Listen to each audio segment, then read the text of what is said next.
இந்த வீடியோவை உங்களுக்கு வழங்குவோர் மாலை முரசு செய்திகள் தொலைக்காட்சியின் படிப்போம் ஜெயிப்போம் உயர்கல்வியை தேர்ந்தெடுப்பதில் உள்ள சந்தேகங்களை தீர்க்கும் நிகழ்ச்சி தினமும் மாலை 5 மணிக்கு. வணக்கம். மாலை முரசு செய்திகளை விரிவாக பார்ப்பதற்கு முன் தலைப்புச் செய்திகளை பார்க்கலாம். இஸ்ரேல் மற்றும் ஈரானில் உள்ள தமிழர்களுக்கு அயலக தமிழர் நலன் மற்றும் மறுவாழ்வுத்துறை மூலம் உதவி. டெல்லியில் 24 மணி நேரமும் இயங்கும் கட்டுப்பாட்டு அறை திறக்கப்பட்டுள்ளதாகவும் முதலமைச்சர் மு.க. ஸ்டாலின் அறிவிப்பு.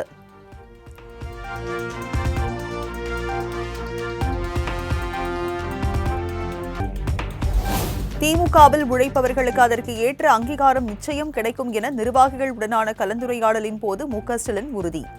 ஒற்றுமையுடன் பணியாற்றி 200 தொகுதிகளில் வெற்றியை உறுதி செய்ய வேண்டும் எனவும் அறிவுறுத்தல்.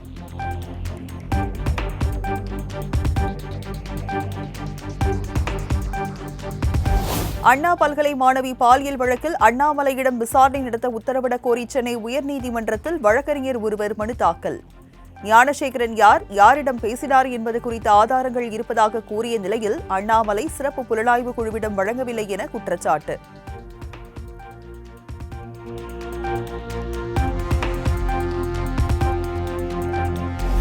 முன்னாள் அமைச்சர் பொன்முடி மீதான சட்டவிரோத பணப்பரிமாற்ற தடை சட்ட வழக்கு.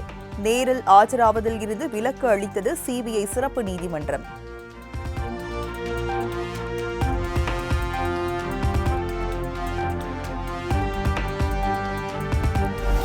வால்பாறை அதிமுக சட்டமன்ற உறுப்பினர் அமுல் கந்தசாமி காலமானார். உடல்நலக்குறைவால் கோவை தனியார் மருத்துவமனையில் சிகிச்சை பெற்று வந்த நிலையில் உயிர் பிரிந்தது.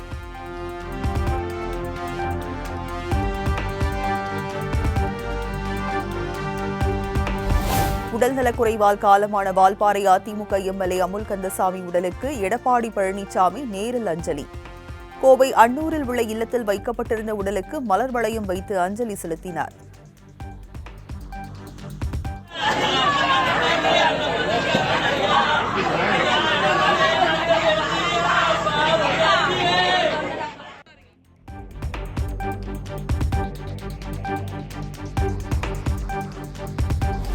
ஆங்கிலம் என்பது காலனி ஆதிக்கத்தின் நினைவு சின்னம் அல்ல, அது உலகளாவிய முன்னேற்றத்திற்கான கருவி.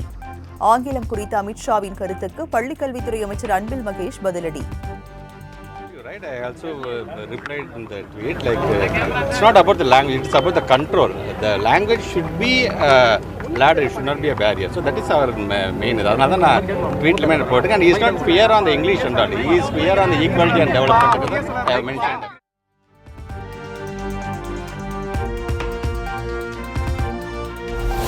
அடையாளத்துக்கு தமிழ், வாய்ப்புக்கு ஆங்கிலம் என்ற கொள்கைகளையே தமிழ்நாடு பின்பற்றுகிறது. மொழி என்பது வளர்ச்சிக்கான ஏணியாக இருக்க வேண்டுமே தவிர தடைக்கல்லாக இருக்கக்கூடாது என அமைச்சர் அன்பில் மகேஷ் கருத்து.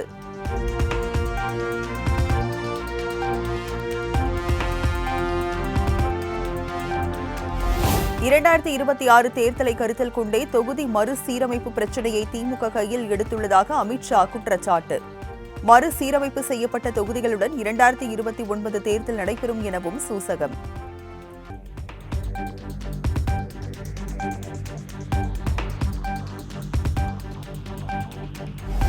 மத்திய அமைச்சரின் உளறல்களுக்கு எல்லையே இல்லை என்ற அமித்ஷாவின் கருத்துக்கு வைகோ கண்டனம். ஹிந்தி சமஸ்கிருதத்தை திணிப்பதிலேயே பாஜக தீவிரமாக இருப்பதாக குற்றச்சாட்டு. எல்லையே இல்லை. ஆங்கிலம் உலக மொழி. உலகத்தில் பல நாடுகளிலே இன்றைக்கு ஆங்கிலம் தெரிந்தால் போது எங்கும் போய் வரலாம்.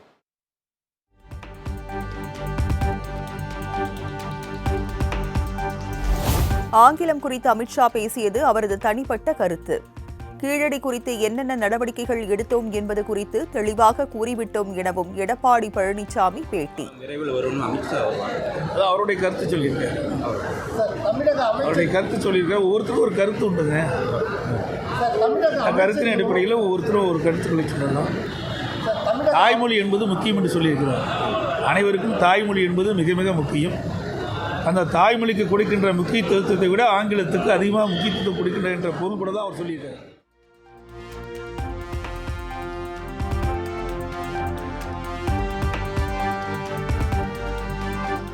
அவரவர் விரும்பும் தெய்வங்களை வழிபடுவது ஜனநாயகத்தின் உரிமை. மதுரை முருக பக்தர்கள் மாநாட்டிற்கு வாழ்த்துக்கள் எனவும் கோவையில் அதிமுக பொதுச் செயலாளர் எடப்பாடி பழனிசாமி பேட்டி. அதாவது ஒவ்வொரு அமைப்பும் அவர்கள் விருப்பப்படுகின்ற தெய்வங்களை வழிபடுவது ஜனநாயகத்தின் உரிமை. அந்த அடிப்படையில் ஜனநாயக நாட்டில் அவர்கள் விரும்புகின்ற கடவுள்களை இன்றைக்கு மாநாட்டின் மூலமாக அந்த அமைப்பைச் சேர்ந்தவர்கள் அங்கே மதுரையிலே மிகப்பெரிய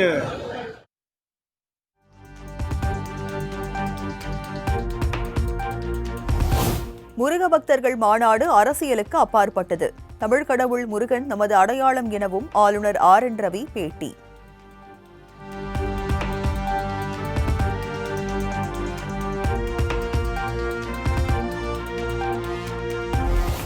திமுக கூட்டணியில் புகைச்சல் ஏற்பட்டுள்ளதாக பாஜக மாநில தலைவர் நயினார் நாகேந்திரன் விமர்சனம். தமிழை வைத்து பிழைப்பு நடத்துபவர்களுக்கு வேறு எதுவும் தெரியாது எனவும் காட்டம்.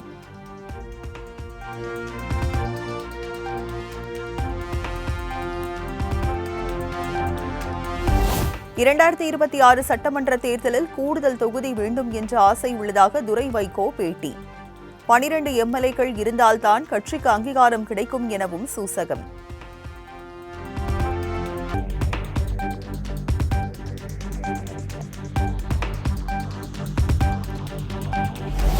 உள்ளுக்குள் பல கஷ்டங்கள் மற்றும் மனவேதனையுடன் பயணிக்கிறேன்.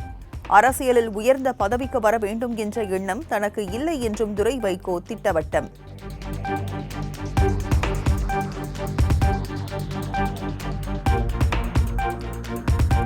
திமுகவுடன் கரம் கோர்ப்பது என எடுத்த தீர்மானத்தில் எந்த மாற்றமும் இல்லை என மதிமுக பொதுச் செயலாளர் வைகோ உறுதி. கற்பனையாக பேசி வரும் போக்கை நயினார் நாகேந்திரன் மாற்றிக்கொள்ள வேண்டும் என சாடல். ஒரு நாளும் நான் மிக வருத்தப்படுகிறேன். நயினார் நாகேந்திரன் நல்ல நண்பர். எனக்கு அமைச்சராக இருக்கிற பொழுதே என்னை எங்கே கண்டாலும் என்னை பார்த்து வணக்கம் தெரிவித்துட்டு போவார். அவருடைய தந்தையாரே எனக்கு நன்றாக தெரியும்.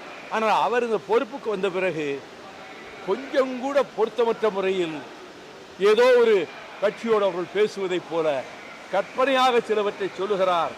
இந்த போக்கை அவர் மாற்றிக்கொண்டால் நல்லது.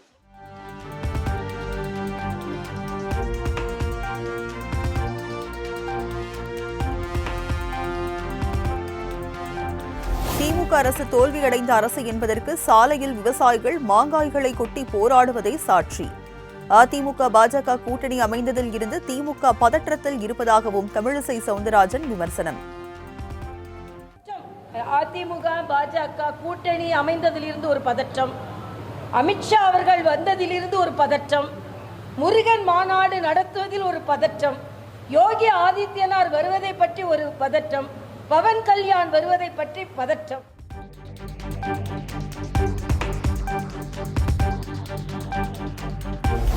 கோவிலுக்கு செல்லும் அரசியல்வாதிகள் மத அடையாளங்களை அழித்துவிட்டு போஸ் கொடுப்பதாக திருமாவளவனை சாடிய தமிழிசை.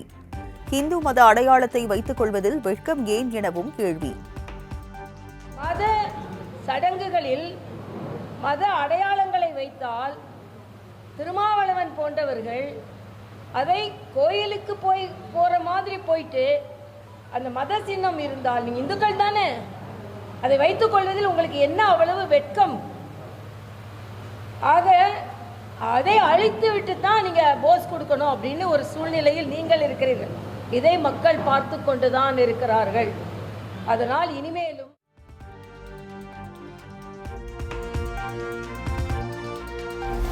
தனது கதையை திருடி ஹிட் 3 திரைப்படம் தயாரிக்கப்பட்டுள்ளதாக கூறி விமல் என்பவர் சென்னை உயர்நீதிமன்றத்தில் வழக்கு. நடிகர் நானி, இயக்குனர், தயாரிப்பாளர் மற்றும் நெட்ஃபிளிக்ஸ் நிறுவனம் பதிலளிக்க சென்னை உயர்நீதிமன்றம் உத்தரவு.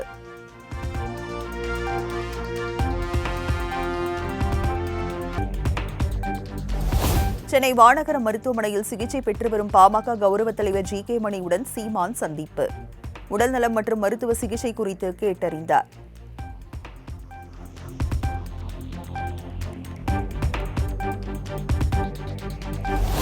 சமூக நீதி பேசும் திமுக அரசு ஆணைமுத்துவிற்கு 100ஆண்டு விழா நடத்தாது ஏன் என அன்புமணி ராமதாஸ் கேள்வி. மத்திய மாநில அரசுகள் ஆணைமுத்துவுக்கு அங்கீகாரம் வழங்கவில்லை எனவும் குற்றச்சாட்டு. பேரறிஞர் ஐயா ஆணைமுத்து அவர்களுடைய 100ஆண்டு விழா இது உண்மையிலே தமிழக அரசு இந்த விழாவை நடத்தி கொண்டிருக்க வேண்டும். சமூக நீதியை பேசிக் கொண்டிருக்கின்ற திமுக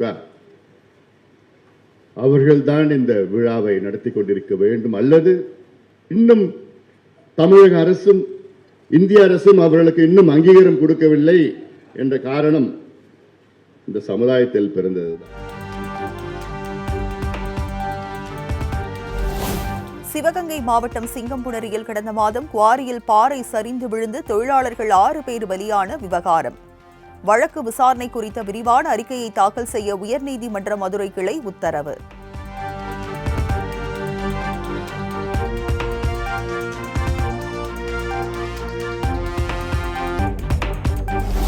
ஒகேனக்கலுக்கான நீர்வரத்து வினாடிக்கு 20,000 கன அடியாக தொடர்ந்து நீடிப்பதன் எதிரொலி. காவிரி ஆற்றில் குளிக்க 2வது நாளாக தடை விதித்து மாவட்ட நிர்வாகம் உத்தரவு.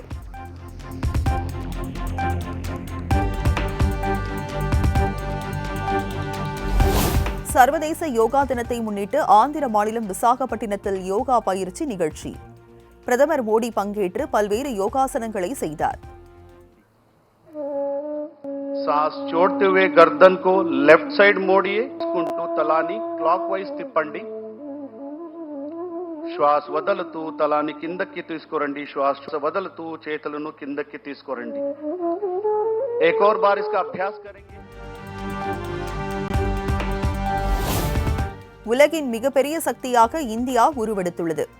யோகா உலகை ஒன்றிணைத்துள்ளதாகவும் 11வது உலக யோகா தினத்தில் பிரதமர் மோடி பெருமிதம்.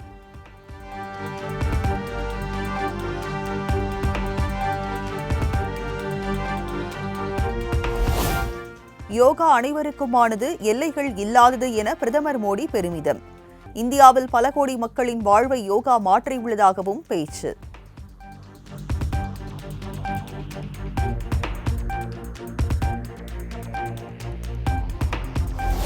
உத்தரப்பிரதேசம், கர்நாடகா, மும்பை என நாடு முழுவதும் களை கட்டிய சர்வதேச யோகா தினம். பாம்பன் பாலத்தில் ரயில்வே ஊழியர்கள் உள்ளிட்டோர் யோகா செய்து அசத்தல்.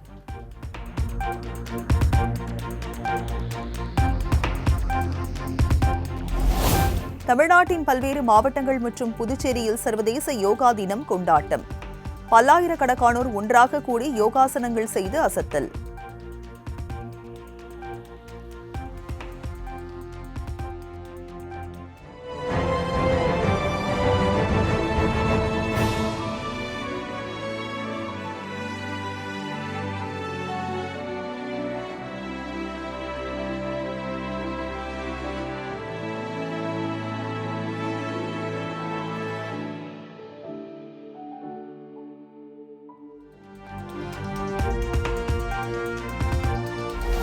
கர்நாடக மாநிலம் ஹசன் பகுதியில் யோகாசனம் செய்து அசத்திய 12 வயது சிறுமி.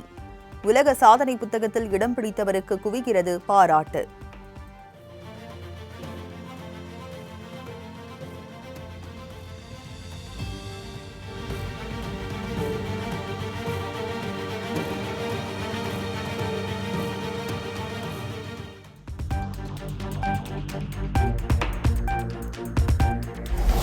பதினோராவது சர்வதேச யோகா தினத்தையொட்டி சிவகங்கையில் லட்சணை வடிவில் அமர்ந்து யோகாவில் ஈடுபட்ட இந்தோ திபெத் பாதுகாப்பு படையினர். ராமேஸ்வரம் கடலில் சுமார் 1 மணி நேரம் ஜல யோகாசனம் செய்து மாணவர் அசத்தல்.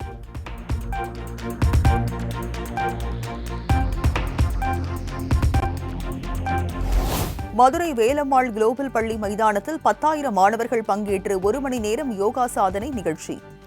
ஆளுநர் RN ரவி, வேலம்மாள் கல்வி குழும தாளாளர் முத்துராமலிங்கம் உள்ளிட்டோர் பங்கேற்பு.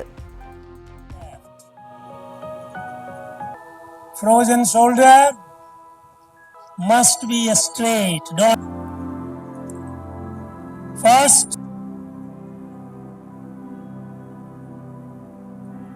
to see all of you doing so well. You can develop it. You can touch the floor.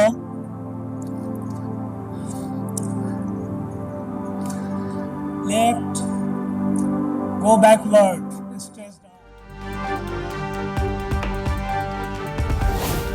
வால்பாறையில் வீட்டின் அருகே விளையாடிக் கொண்டிருந்த 4 வயது சிறுமியை கவ்வி சென்ற சிறுத்தை. பல மணி நேர தேடுதலுக்கு பின் சடலமாக மீட்கப்பட்ட பரிதாபம்.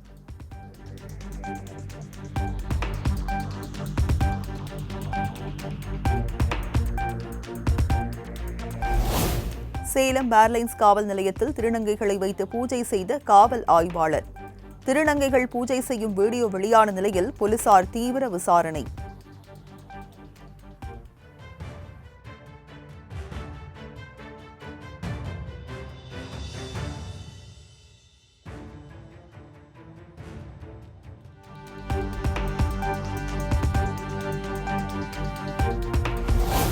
ஏர் இந்தியா நிறுவனத்தில் 3 மூத்த அதிகாரிகள் மீது நடவடிக்கை எடுக்க விமான போக்குவரத்து துறை ஆணை. அகமதாபாத் ஏர் இந்தியா விமான விபத்தை தொடர்ந்து சிவில் விமான போக்குவரத்து அமைச்சகம் நடவடிக்கை.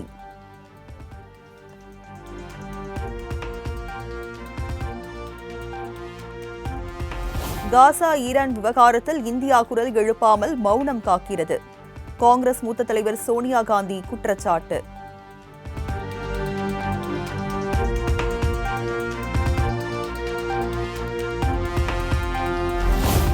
ஈரானில் சிக்கி தவித்த 256 இந்திய மாணவர்கள் பத்திரமாக மீட்பு. ஆபரேஷன் சிந்து திட்டத்தின் கீழ் ஜம்மு காஷ்மீர் வழியாக டெல்லி வந்து சேர்ந்ததாக தகவல்.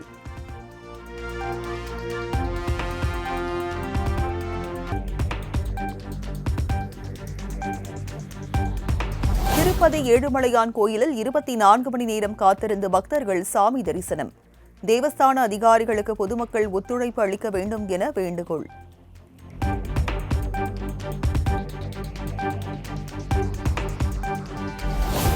இங்கிலாந்து அணிக்கு எதிரான முதல் டெஸ்ட் போட்டியின் முதல் இன்னிங்ஸில் இந்திய அணி 471 ரன்களுக்கு ஆல் அவுட். அபாரமான ஆட்டத்தை வெளிப்படுத்திய பந்த் சிக்ஸர் அடித்து தனது சதத்தை பூர்த்தி செய்தார்.